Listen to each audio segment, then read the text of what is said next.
Hello everyone. तो कैसे हैं आप सब? आई होप आप लोग सब बहुत अच्छे होंगे। स्टार्ट करते हैं हमारे आज के वीडियो के साथ with the another video only on SG career 24/7। आज का जो वीडियो है वो होने वाला है एमएससी बॉटनी वाले स्टूडेंट्स के लिए।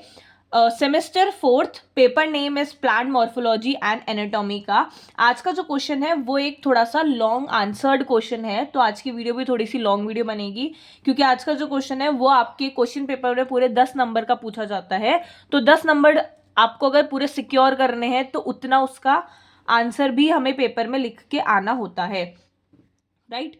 तो चलो स्टार्ट करते हैं आज का क्वेश्चन। अगेन एक इंपॉर्टेंट क्वेश्चन है, लास्ट ईयर क्वेश्चन पेपर में पूछा गया क्वेश्चन है, 2025 का पीवाईक्यू है। चलो with not wasting our time, let us start our video. Now the question is, discuss evaluation of tree habit in gymnosperm and angiosperm. Gymnosperm और angiosperm में हमें tree habit का जो evaluation है उसे हमें डिस्कस करना है। चलो स्टार्ट करते हैं। Evolutionary studies and study of convergence of plants provides the complete information about the evolution of tree habit. सबसे पहले क्या है, जो हमारी इवेल्युएशनरी स्टडी है या फिर जो हमारी स्टडी है कन्वर्जेंस ऑफ प्लांट्स की। कन्वर्जेंस ऑफ प्लांट की स्टडी का क्या मतलब हुआ? अगर आप लोगों ने हमारे चैनल की लास्ट वीडियो देखी हो तो उसमें मैंने आपको बताया था कन्वर्जेंट कुछ करके था। क्या था लास्ट वीडियो में? हाँ, कन्वर्जेंट इवैल्यूएशन। कन्वर्जेंट इवैल्यूएशन था। तो कन्वर्जेंट इवैल्यूएशन किसका पार्ट है? कन्वर्जेंस ऑफ प्लांट का ही पार्ट होता है, ठीक है। तो इससे हमें ये पता चला कि हमें स्टार्टिंग से वीडियोस देख के आनी पड़ेगी, तब जाके हम कुछ कुछ समझ पाएंगे, ठीक है। ऐसा नहीं होता कि आपने आज वीडियो पढ़ी और आपको फटाफट से पूरा क्वेश्चन समझ में आ जाए, क्योंकि आज का जो वीडियो है उस क्वेश्चन में कुछ पार्ट लास्ट वीडियो का भी होता है। तो आपको पहले last video sequence wise video देखते आओ, पढ़ते चले जाओ, तो आप लोगों के लिए इजी होगा। चलो, इसमें ऐसा बोल रहे हैं कि जो इवैल्यूएशनरी स्टडीज होती है और जो कन्वर्जेंस ऑफ प्लांट की जो स्टडी होती है वो हमें एक कंप्लीट इंफॉर्मेशन देती है about the evaluation of tree habit. Now initially simple plants. अब हम लोग किससे स्टार्ट कर रहे हैं? एक सिंपल प्लांट से हम लोग स्टार्ट कर रहे हैं, जो कि क्या है? Blue green algae. Initially simple plants like blue-green algae and fungus development in the aquatic habitat, but during course of evaluation they moved towards the terrestrial habitat। ठीक है, अब क्या हो रहा है? अब हमें क्या देखना है? हमें ये देखना है कि इवेल्युएशन ऑफ ट्री हैबिट कैसे होता है। तो हम स्टार्ट करते हैं with the blue green algae, ठीक है। एक सिंपल और initial plant blue green algae और फंगस जो है वो सबको पता है कि एक्वेटिक हैबिटेट में ही डेवलप होता है, बट जैसे जैसे उसमें इवैल्यूएशन होता चला जाता है ना, तो वो उसके इवैल्यूएशन के पीरियड में वो मूव्ड होते चला जाता है एक्वेटिक से टेरेशियल हैबिटेट की तरफ, ठीक है। अब क्या होता है? अब वहां पे क्या होता है? वहां पे ऐसा होता है कि उसका जो इवैल्यूएशन होता है ना, उसका मतलब किसकी बात हो रही है यहाँ पे? ब्लू ग्रीन एल्गी और फंगस की ही डेवलपमेंट की बात हो रही है। ये एक्वेटिक हैबिटेट से अपने इवैल्यूएशन पीरियड में शिफ्ट हो जाते हैं टेरेशियल हैबिटेट की तरफ। तो उस इवैल्यूएशन में क्या होता है? Amphibians, plants and bryophytes develop for which water is essential in different stages of life cycle. फिर वहां पर क्या होता है? उसी हैबिटेट में इवैल्यूएशन पीरियड के दौरान एम्फीबियंस, प्लांट्स और ब्रायोफाइट्स जो है वो ना डेवलप होने लग जाते हैं। अब ये इस तरह के प्लांट्स होते हैं जिनके पूरी लाइफ साइकिल में हर एक डिफरेंट स्टेज पर वाटर जो है ना वो बहुत ज़्यादा क्या होता है? एसेंशियल होता है। Now for these plants water is essential for fertilization although they grow in the damp soil, but due to aquatic habitat and less height these plants do not develop vascular tissues and it is the main reason for its dominance। अब क्या होता है कि ये जो plants होते हैं ना, इनके फर्टिलाइजेशन के लिए भी वाटर बहुत ज़्यादा एसेंशियल होता है, ठीक है। हमने ये अभी मैंने बताया कि ये एम्फीबियंस, प्लांट्स और ब्रायोफाइट्स जो होते हैं इनके अलग अलग डिफरेंट लाइफ के स्टेजेस के लिए वाटर बहुत ज़्यादा एसेंशियल होता है। तो फर्टिलाइजेशन एक बहुत इंपॉर्टेंट लाइफ का स्टेज होता है, ठीक है। तो फर्टिलाइजेशन के लिए भी वाटर जो है वो बहुत ज़्यादा एसेंशियल है। अब ये जो होता है ना, ये डैम्प सॉइल पर ग्रो तो करते हैं, बट इनका कौन सा हैबिटेट होता है? इनका हैबिटेट होता है aquatic habitat and less height, इनके एक्वेटिक हैबिटेट और लेस हाइट की वजह से ये प्लांट्स जो होते हैं वो वास्कुलर टिश्यूज को डेवलप नहीं कर पाते हैं, ठीक है। And it is the main reason for its dominance. मतलब बेसिकली क्या है, बेसिकली ये है कि ये जो एम्फीबियंस प्लांट्स और ब्रायोफाइट्स जो होते हैं इनके फर्टिलाइजेशन के लिए वाटर बहुत ज्यादा इंपॉर्टेंट है, ठीक है, एक एसेंशियल कंपोनेंट है water.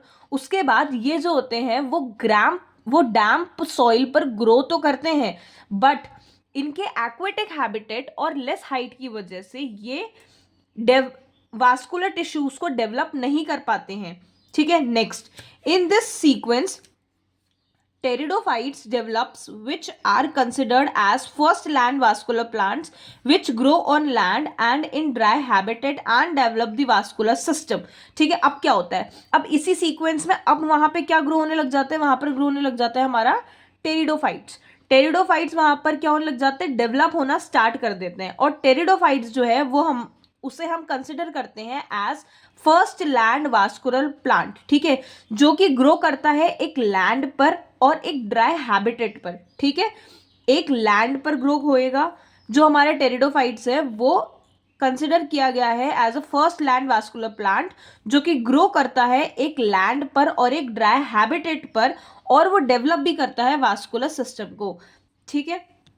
But they are not considered as successful terrestrial plants because of the following reasons। but फिर भी ये वास्कुलर प्लांट जो है, ये जो प्लांट है ये वास्कुलर टिश्यूज को ग्रो कर रहा है, ठीक है, बट फिर भी इसे हम सक्सेसफुल टेरेशियल प्लांट की तरह हम इसे कंसिडर नहीं करते हैं। अब क्यों नहीं करते हैं, कुछ रीजंस की वजह से। पहला रीजन क्या है, they are dependent on water for fertilization. मैंने अभी बताया था कि एम्फीबियन प्लांट्स और ब्रायोफाइट्स जो है वो बहुत ज़्यादा डिपेंड होते हैं वाटर के लिए, वाटर पर, ठीक है। उनके डिफरेंट लाइफ के साइकिल के उनके लाइफ साइकिल के डिफरेंट स्टेजेस के लिए वाटर जो है वो बहुत ज़्यादा एसेंशियल कंपोनेंट होता है। अब इसी से ही तो क्या ग्रो होना शुरू हुए, इसके ही इवैल्यूएशन में एम्फीबियन और ब्रायोफाइट्स के ही इवैल्यूएशन पीरियड के टाइम पर क्या ग्रो होना शुरू हुआ, टेरिडोफाइट्स ग्रो होने शुरू हुए। ये जो है ये हमारे वास्कुलर टिश्यूज तो डेवलप करते हैं, बट फिर भी ये हमारा टेरेशियल प्लांट ये एक सक्सेसफुल टेरेशियल प्लांट्स की तरह कंसिडर हम इसे नहीं कर सकते। क्यों नहीं कर सकते, पहला, they are dependent on water for fertilization. मैंने अभी बताया भाई ये एम्फीबियंस और ब्रायोफाइट्स से ही तो उसी के तो इवैल्यूएशन पीरियड में टेरिडोफाइट्स डेवलप होना शुरू हुए ना, तो ये भी फर्टिलाइजेशन नहीं कर पाते हैं वाटर के बिना। मतलब कि ये अपनी फर्टिलाइजेशन करने के लिए डिपेंड होते हैं वाटर पर। इसलिए ये पहला रीजन है कि टेरिडोफाइट्स जो है वो एक सक्सेसफुल टेरेशियल प्लांट क्यों नहीं होते, ठीक है। Next, second, they have not developed seed habit prominently, so these plants do not evolve to adapt under terrestrial conditions, ठीक है। अब क्या होता है इन प्लांट्स में, ये जो होते हैं हमारे टेरिडोफाइट्स, पहला रीजन क्या हो गया, टेरिडोफाइट्स जो है, देखो फिर से एक बार बताती हूँ, टेरिडोफाइट्स जो है वो हमारा एक फर्स्ट लैंड वास्कुलर प्लांट जरूर है, ये वास्कुलर टिश्यूज को डेवलप जरूर करता है, बट फिर भी ये एक सक्सेसफुल टेरेशियल प्लांट नहीं है। क्यों नहीं है, ड्यू टू सम रीजन। पहला रीजन क्या है, ये अपने फर्टिलाइजेशन के लिए डिपेंड होते हैं वाटर पर, ठीक है। सेकेंड कारण ये है कि ये सीड हैबिट प्रोमिनेंटली डेवलप नहीं कर पाते हैं, ठीक है। ये अपनी सीड हैबिट को प्रोमिनेंटली डेवलप नहीं कर पाते हैं, और इसी की वजह से ये जो प्लांट्स होते हैं ये do not evolve to adapt under the terrestrial conditions. इसीलिए ये टेरेशियल कंडीशंस में अडेप्ट होने के लिए ये जो प्लांट्स हैं वो इवॉल्व, मतलब कि they are not satisfying the terrestrial conditions, ठीक है। पहला क्या है, वाटर जो है फर्टिलाइजेशन के लिए वाटर पे डिपेंडेंट रहते हैं। दूसरा, ये अपनी सीड हैबिट को बहुत जल्दी मतलब प्रोमिनेंटली डेवलप नहीं कर पाते हैं, ठीक है। पहली और फर्स्ट रीजन, सेकंड रीजन मैंने आपको बता दिया। चलो थर्ड रीजन की तरफ चलते हैं। थर्ड रीजन नहीं है, बस केवल दो ही रीजन है कि ये टेरेशियल प्लांट सक्सेसफुल टेरेशियल प्लांट क्यों नहीं है। पहला, फर्टिलाइजेशन के लिए वाटर पे डिपेंडेंट होता है। दूसरा, अपनी सीड हैबिट को प्रोमिनेंटली डेवलप नहीं कर पाते हैं। ठीक है, now gymnosperms and angiosperms are considered as successful land plants because of the following reasons. अब जो ये जो जिम्नोस्पर्म और जो एंजियोस्पर्म है, ये सक्सेसफुल लैंड प्लांट जो है को ये as a successful land plant considered करे जाते हैं। उसके कुछ रीजन है। पहला, water is not essential for fertilization, clear है। Second, presence of well developed vascular system for the conduction of water and minerals. इनमें जो एक वेल डेवलप्ड वास्कुलर सिस्टम होता है जो कि वाटर और मिनरल्स के कंडक्शन के लिए बहुत ज्यादा इंपॉर्टेंट होता है। ठीक है, next, presence of cambium in many vascular plants which is responsible for secondary growth. इनमें क्या होता है, इन प्लांट्स में, इन वास्कुलर प्लांट्स में कैम्बियम होता है। ठीक है, अब कैम्बियम क्या होता है, मतलब कैम्बियम जो होता है ना, वो सेकेंडरी ग्रोथ के लिए बहुत ज़्यादा रिस्पॉन्सिबल होता है। ठीक है, तो ये जो प्लांट्स होते हैं जिम्नोस्पर्म और एंजियोस्पर्म्स, इनमें कैम्बियम होता है। तो इसका मतलब ये है कि cambium is the component which is responsible for the secondary growth. Presence of well developed underground system, ठीक है, आ गया होगा समझ में। For the protection of soft tissue cork, cambium develops periderm on the cork. ठीक है, सॉफ्ट टिश्यू, प्लांट के जो सॉफ्ट टिश्यू होते हैं उसके प्रोटेक्शन के लिए ये जो कैम्बियम होता है ये डेवलप करता है पेरिड्रम को। ठीक है, पेरिड्रम को डेवलप करता है किस पर, कॉर्क पर। आया समझ में। प्लांट के सॉफ्ट टिश्यू को प्रोटेक्ट करने के लिए कैम्बियम डेवलप करता है पेरिड्रम को on the cork. Presence of large number of pollen grains reaches up to mega sporgamium, that is ovule, by the process of pollinization through pollen tube। अब इनमें क्या होता है, इनमें एंजियोस्पर्म और जिम्नोस्पर्म जो होते हैं, इनमें पोलन ग्रेन्स जो होते हैं ना वो बहुत ज्यादा क्वांटिटी में होते हैं। ठीक है, presence of large number of pollen grains जो है इतने ज्यादा क्वांटिटी में होते हैं कि वो ओव्यूल तक क्या हो जाते हैं, रीच कर जाते हैं। ठीक है, by the process of pollination through the pollen tube. अब देखो, पोलिनाइजेशन ये तो सबको पता है ना किस लिए होता है, ये हमारा फर्टिलाइजेशन के लिए होता है। पोलिनाइजेशन बोल रही हूँ, पोलिनेशन जो है, पोलिनेशन में क्या होता है, हमारे पोलन ग्रेन्स जो हैं ओव्यूल्स तक जाने चाहिए थ्रू द पोलन ट्यूब, यही होता है पोलिनेशन फिर से एक बार बता देती हूँ पोलिनेशन क्या होता है।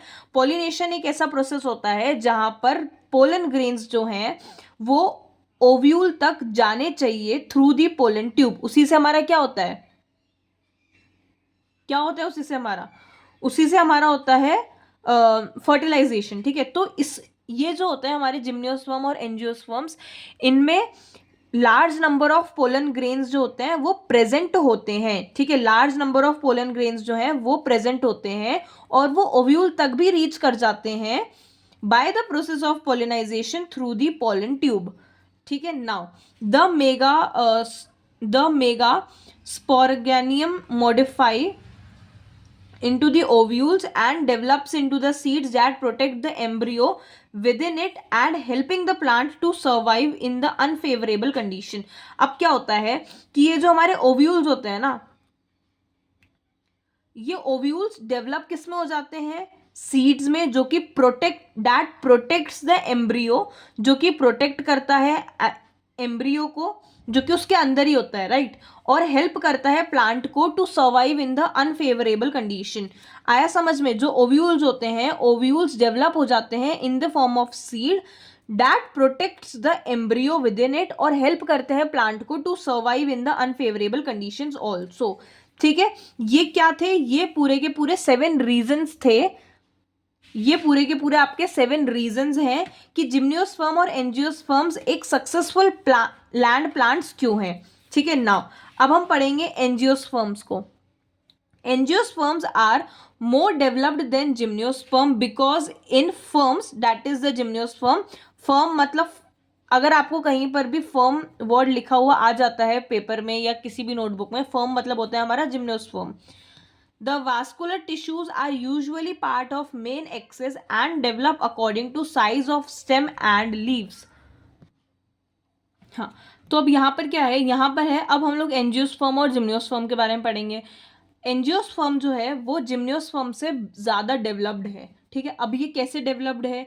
ये इसलिए डेवलप्ड है क्योंकि जो वास्कुलर टिश्यू होते हैं ना एंजियोस्पर्म में, वो यूजुअली पार्ट होते हैं मेन एक्सिस के. ठीक है, मेन एक्सिस के वो यूजुअली पार्ट होते हैं और वो डेवलप करते हैं according to the size of stem and leaves. अब देखो, सबसे पहली चीज़ तो ये कि वास्कुलर टिश्यूज जो हैं वो कहाँ पर डेवलप होते हैं. वास्कुलर टिश्यूज हमारे डेवलप होते हैं स्टेम और लीफ में. प्लांट के स्टेम और लीफ में वास्कुलर टिश्यूज डेवलप होते हैं. ठीक है, अब एंजियोस्पर्म क्या होता है? एंजियोस्पर्म क्या करता है? एंजियोस्पर्म जिम्नोस्पर्म से इसलिए ज़्यादा डेवलप्ड है क्योंकि एंजियोस्पर्म के जो वास्कुलर टिश्यूज है ना वो स्टेम और लीफ की साइज को देख के डेवलप होते हैं. और जहां पर according to this in angiosperm the vascular tissues are develop equally in both the stems and leaves. और एंजियोस्पर्म में क्या होता है? एकदम ऑपोजिट. एंजियोस्पर्म में एकदम ऑपोजिट होता है. इसके जो वास्कुलर टिश्यूज होते हैं वो स्टेम और लीव्स दोनों में ही इक्वली डेवलप होते हैं. ठीक है, अगर इसमें आप लोग को कंफ्यूजन हो रहा हो तो मैं एक और बार आपको बता देती हूँ कि एंजियोस्पर्म और जिम्नोस्पर्म में ज़्यादा डेवलप्ड कौन से होते हैं? एंजियोस्पर्म ज़्यादा डेवलप होते हैं. ठीक है, अब ये क्यों होते हैं? जिम्नोस्पर्म में जो वास्कुलर टिश्यूज होते हैं वो स्टेम और लीफ की साइज को देख के डेवलप होते हैं. ठीक है, मतलब अगर जैसे कि छोटी लीफ है तो कुछ ही वहाँ पर टिश्यूज डेवलप होंगे, छोटी स्टेम है तो वहाँ पर कुछ ही वास्कुलर टिश्यूज डेवलप होंगे. और वहीं पर ही एंजियोस्पर्म में बिल्कुल ऑपोजिट होता है. एंजियोस्पर्म में स्टेम और लीफ दोनों में इक्वल क्वांटिटी में वास्कुलर टिश्यूज जो है वो ना डेवलप होते हैं. इसीलिए एंजियोस्पर्म जो है वो मोर डेवलप है than the gymnosperm. Now, the stem and its branches are connected with the vascular system of leaves, resulting in the development of vascular system, which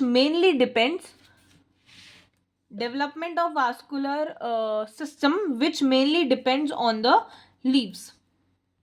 हाँ, तो अब क्या है? अब ये है कि जो हमारी प्लांट की स्टेम होती है और उसकी जो ब्रांचेस होती है वो किसके साथ कनेक्टेड होती है?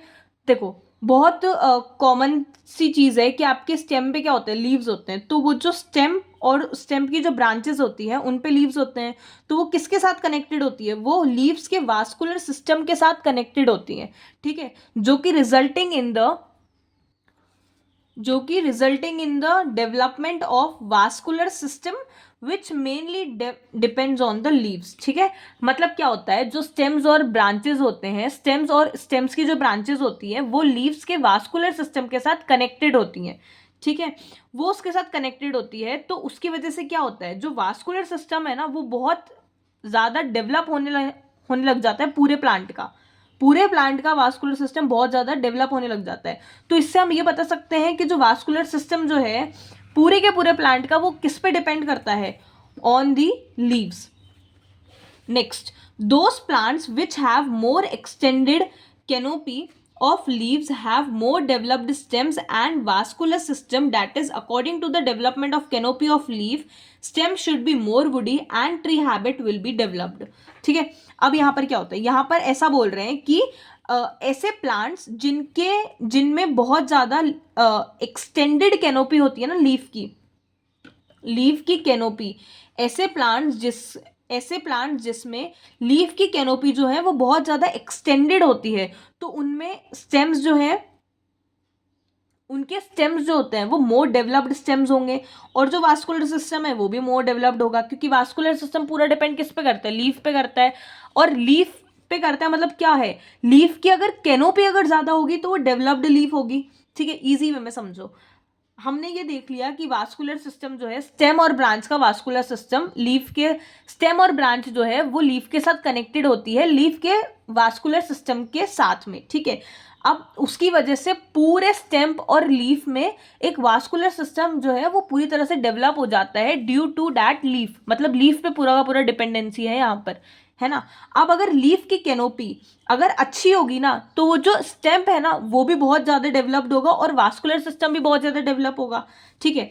इसका मतलब ये है कि according to the developed canopy of leaf stem should be more woody and tree habitat will be developed, ठीक है।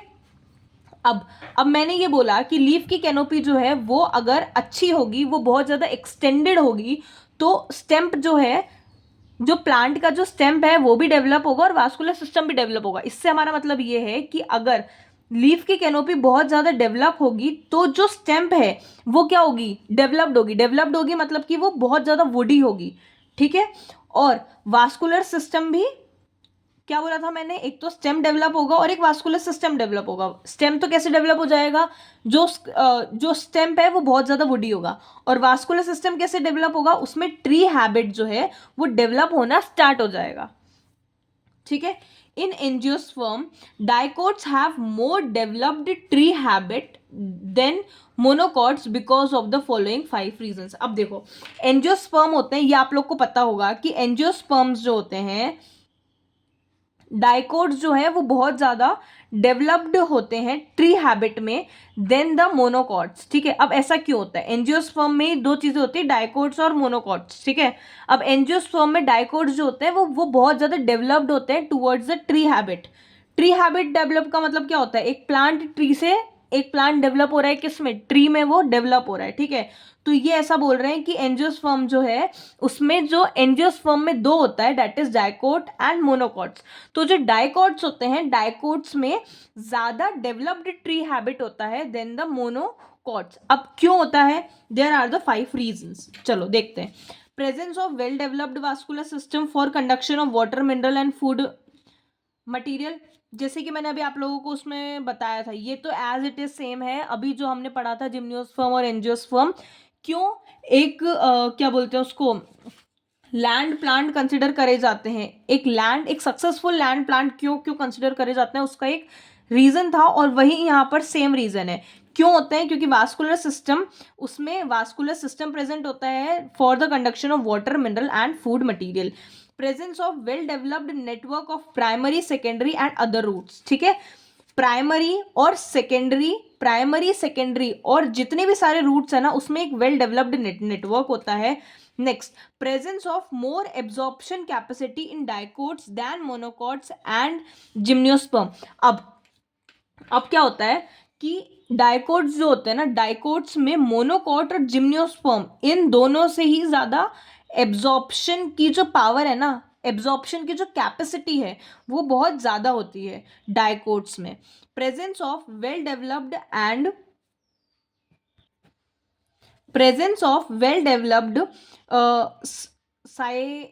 साइलेरेंचियमा एंड मैकेनिकल टिश्यू, सॉरी अगर मैंने इसे गलत प्रोनाउंस किया हो तो आप लोग देख लेना कि इसका प्रोनाउंसिएशन क्या है, बट मेरे अकॉर्डिंग तो इसका यही है, डैट साइलेरेंचियमा एंड मैकेनिकल टिश्यूज। मतलब बेसिकली ये है कि जो हमारा डाइकोट्स होता है ना उसमें मैकेनिकल टिश्यूज बहुत ज्यादा वेल डेवलप्ड होते हैं। By secondary growth all tissues of vascular system, epidermis and cortex are replaced by new and more functional tissues which affect less on capability and age of plants, ठीक है। अब इसमें क्या होता है, जैसे जैसे उनकी सेकेंडरी ग्रोथ स्टार्ट होती है ना, जैसे जैसे डाइकोट्स की सेकेंडरी ग्रोथ होना स्टार्ट होती है तो सारे के सारे टिश्यूज जो होते हैं वास्कुलर सिस्टम के, एपिडर्मिस और कॉर्टेक्स, सारे के सारे वास्कुलर सिस्टम के टिश्यूज, एपिडर्मिस और कॉर्टेक्स, ये सब रिप्लेस हो जाते हैं by the new and more functional tissues जो कि कम इफेक्ट करते हैं on the capability and age of the plant, ठीक है। Now other than this angiosperms have adaptation for terrestrial plants such as, अब ये तो हमारे 5 रीजन हो गए इसके, ये तो हमारे क्या हो गए, ये तो हमारे पूरे के पूरे 5 रीजन हो गए। 5 रीजन में मैं एक और बार आप लोग को रिकॉल कर देती हूँ कि क्या क्या 5 रीजन है। पहला रीजन ये है कि किसके 5 रीजन है, ये इसके हैं कि डाइकोट जो है ना उसमें ज्यादा जल्दी डेवलप हो जाते हैं tree habit than the monocot and the gymnosperm. क्यों हो जाती है, एक डेवलप्ड वास्कुलर सिस्टम होता है, दूसरा प्राइमरी सेकेंडरी और अदर रूट्स में जो नेटवर्क होता है वो एक डेवलप्ड नेटवर्क होता है। इसमें जो एब्जॉर्प्शन की जो कैपेसिटी होती है वो बहुत ज़्यादा होती है। मैकेनिकल टिश्यूज़ जो होते हैं वो वेल डेवलप होते चले जाते हैं। दूसरा, जैसे जैसे सेकेंडरी ग्रोथ होती है तो वास्कुलर सिस्टम के टिश्यूज़ कन्वर्ट होने लग जाते हैं या फिर रिप्लेस होने लग जाते हैं बाय द फंक्शनल टिश्यूज़। ठीक है, ये हमारे पूरे के पूरे 5 रीजंस हो गए। Next, other than this, angiosperms have adaptation for terrestrial plants such as pollination without water. ठीक है, अब एंजियोस्पर्म्स जो है वो टेरेस्ट्रियल प्लांट के जो भी अडेप्टेशन होती है ना, वो एंजियोस्पर्म जो है वो इजीली, मतलब टेरेस्ट्रियल प्लांट के एडेप्टेशन, टेरेस्ट्रियल प्लांट्स की बहुत सारी अडेप्टेशन जो है वो एंजियोस्पर्म में है। जैसे कि पॉलिनेशन विदाउट वाटर भी पॉलिनेशन हो जाता है। Transfer of male and female gametes with pollen tube हो जाता है, मैंने भी आप लोगों को बताया। Protection of embryo by seed coat and pericarp. ठीक है, अब क्या होता है टेरेस्ट्रियल प्लांट, अब एंजियोस्पर्म जो है वो टेरेस्ट्रियल प्लांट की तरह हम इसे अडेप्ट कर सकते हैं। कैसे अडेप्ट कर सकते हैं? वाटर के बिना पॉलिनेशन हो जाता है। मेल और फीमेल गैमेट्स पोलन ट्यूब की वजह से ट्रांसफर हो जाते हैं। दूसरा, जो प्रोटेक्शन होता है एम्ब्रियो का वो हो जाता है by the seed coat and pericarp. ठीक है, आ गया समझ में कि हम लोगों ने क्या क्या देखा? देखो, इसमें हम लोगों ने क्या क्या देखा, अब मैं जल्दी से फटाफट से, एक ना पता ना रिकॉल कर देती हूँ, जल्दी फटाफट से मैं आपको एक समरी दे देती हूँ क्योंकि वीडियो बहुत ज़्यादा लंबा होता चला जा रहा है। हमें क्या बताना है? इवैल्यूएशन बतानी है ट्री हैबिटेट की। तो हमने सबसे पहले क्या करा, हमने पहले ब्लू ग्रीन एल्गी से स्टार्ट करा। ये देखा कि वो एक्वेटिक हैबिटेट में होते ज़रूर हैं बट विद द इवैल्यूएशन वो टेरेस्ट्रियल हैबिटेट में हो जाते हैं। फिर वहाँ पर क्या, इवैल्यूएशन के साथ साथ वहाँ पर ग्रो होना शुरू हो जाता है amphibious plants and bryophytes. But ये भी हमारा जो है वो टेरेस्ट्रियल प्लांट नहीं है। वो टेरेस्ट्रियल प्लांट इसलिए नहीं है, मतलब यहाँ पर जो है इसमें वास्कुलर सिस्टम जो है वो डेवलप नहीं होता है। ठीक है, इसीलिए ये हमारा टेरेस्ट्रियल प्लांट नहीं होता। फिर इसमें ही वापस से डेवलप होने शुरू हो जाते हैं टेरिडोफाइट्स। ये हमारा एक लैंड वास्कुलर प्लांट जरूर है, इसमें वास्कुलर सिस्टम जरूर होता है बट ये भी एक सक्सेसफुल टेरेस्ट्रियल प्लांट नहीं है ड्यू टू दीज 2 रीजन। पहला रीजन ये कि फर्टिलाइजेशन नहीं होती विदाउट वाटर, और दूसरी चीज ये कि जो सीड हैबिटेट है वो डेवलप नहीं होता है प्रोमिनेंटली। उसके बाद हमने ये देखा कि जिम्नोस्पर्म और एंजियोस्पर्म जो हैं वो एक सक्सेसफुल लैंड प्लांट्स हो जाएंगे। क्यों? Due to these 5-6 reasons. उसके बाद जो हमारा एंजियोस्पर्म है वो एक ज़्यादा डेवलप्ड है ड्यू टू जिम्नोस्पर्म। क्यों ज़्यादा डेवलप है? ये आपके 1 नंबर क्वेश्चन में भी आ सकता है। एंजियोस्पर्म जिम्नोस्पर्म से ज़्यादा डेवलप क्यों है? इसलिए है क्योंकि जिम्नोस्पर्म में जो वास्कुलर टिश्यूज होते हैं वो स्टेम्प और लीफ की साइज के अकॉर्डिंग डेवलप होते हैं, और वहीं पर ही एंजियोस्पर्म में इक्वली डेवलप होते हैं स्टेम्प और लीफ में। फिर उसके बाद हमने ये देखा कि कैसे लीफ की कैनोपी बहुत ज़्यादा इंपॉर्टेंट होती है कैसे लीफ की जो कैनोपी है वो बहुत ज़्यादा इंपॉर्टेंट होती है to develop the tree habitat in the plant. ठीक है, फिर हमने ये ना देखा कि एंजियोस्पर्म में डाइकोट कैसे ज़्यादा जल्दी ट्री हैबिट को डेवलप करता है as comparison to monocot. 5 reason इसके देख लिए। उसके बाद हम लोगों ने लास्ट में ना ये देखा कि कैसे एंजियोस्पर्म में अडेप्टेशन है फॉर द टेरेस्ट्रियल प्लांट। ठीक है, आ गया होगा आप लोग को समझ में। और कुछ भी नहीं समझ में आया हो तो कमेंट सेक्शन में मेंशन कर देना, दीदी मुझे ये समझ में नहीं आया, मुझे ये बता दो, मैं आप लोग को बता दूंगी। और चैनल को जल्दी से सब्सक्राइब कर देना। अगर वीडियो अच्छी लगी हो तो वीडियो को लाइक कर देना, और जल्दी से जल्दी चैनल को अपने फ्रेंड्स के साथ शेयर कर देना फॉर दी इम्पॉर्टेंट वीडियोस। और चलो ठीक है, फिर okay, bye bye. Next video में मिलते हैं हम लोग, आगे कल मिलेंगे अब। Okay, bye bye. Thank you so much for watching and supporting me a lot.